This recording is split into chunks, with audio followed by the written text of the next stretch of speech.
மும்பையோட பவாய் பகுதியில 17 குழந்தைகளை பணைய கைதிகளா வச்சிருந்த ரோஹித் ஆர்யா என்ற நபர் போலீசாருடைய துப்பாக்கி சூட்டில் உயிரிழந்திருக்காரு.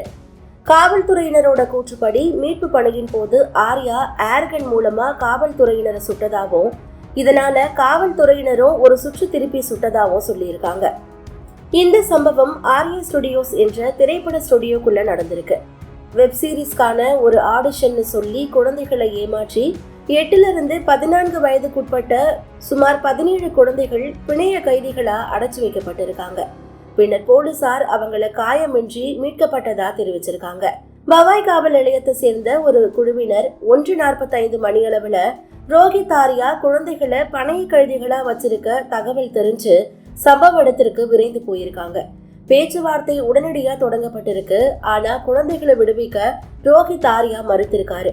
குழந்தைகளை மீட்க ஏதாவது நடவடிக்கை எடுத்தா குழந்தைகள் எல்லாரையுமே தீ வச்சு எரிச்சிடுவேன்னு ரோஹித் ஆர்யா மிரட்டி இருக்காரு. இதை தொடர்ந்து குழந்தைகளை பத்திரமா காப்பாத்தணுன்றதுக்காக காவல்துறையினர் குளியலறை வழியா நுழைஞ்சு 17 குழந்தைகளையும் பத்திரமா மீட்டிருக்காங்க. இந்த சம்பவத்துக்கு முன்னாடி ஆர்யா ஒரு வீடியோவை வெளியிட்டிருந்தாரு. அந்த வீடியோல நான் ரோஹித் ஆர்யா தற்கொலை செஞ்சுக்கிறதுக்கு பதிலா நான் ஒரு திட்டத்தை வகுத்து சில குழந்தைகளை இங்க பிணைய கைதிகளா வச்சிருக்கேன்னு சொல்லியிருக்காரு. முதலமைச்சரோட எனது பள்ளி அழகான பள்ளி பிரச்சாரத்தின் கீழ் தொடங்கப்பட்ட PLC துப்புரவு கண்காணிப்பு திட்டம் என்ற சுகாதார பிரச்சாரத்துறை தனக்கு பணம் செலுத்த வேண்டி இருக்கிறதா அவர் முன்னாடியே குற்றம் சாட்டி இருந்தாரு. 2013ஆம் ஆண்டு தொடங்கப்பட்ட இந்த லெட்ஸ் சேஞ்ச் என்ற பிரச்சாரத்தின் ஒரு பகுதியா இந்த திட்டம் பள்ளி மாணவர்களை சட்டத்தின் தூதர்களா மாற்றுவதை நோக்கமா கொண்டதா ஆர்யா சொல்லியிருக்காரு. இந்த பணிக்காக அந்த துறை தனக்கு 2 கோடி அனுமதிச்சதாகவும் 2024 ஜனவரி மாதம் தனக்கான பணத்தை அவங்க செலுத்தல அப்படின்னு குற்றம் சாட்டியிருக்காரு. இந்த ஆண்டு 2 முறை உண்ணாவிரதம் இருந்த ஆர்யா அப்போதைய கல்வி அமைச்சரான தீபக் கேசர்கரோட தனிப்பட்ட உறுதிமொழிகளை மீறி அதிகாரிகள் தன் அந்த திட்டத்திலிருந்து ஒதுக்கி வச்சதா குற்றம் சாட்டியிருக்காரு.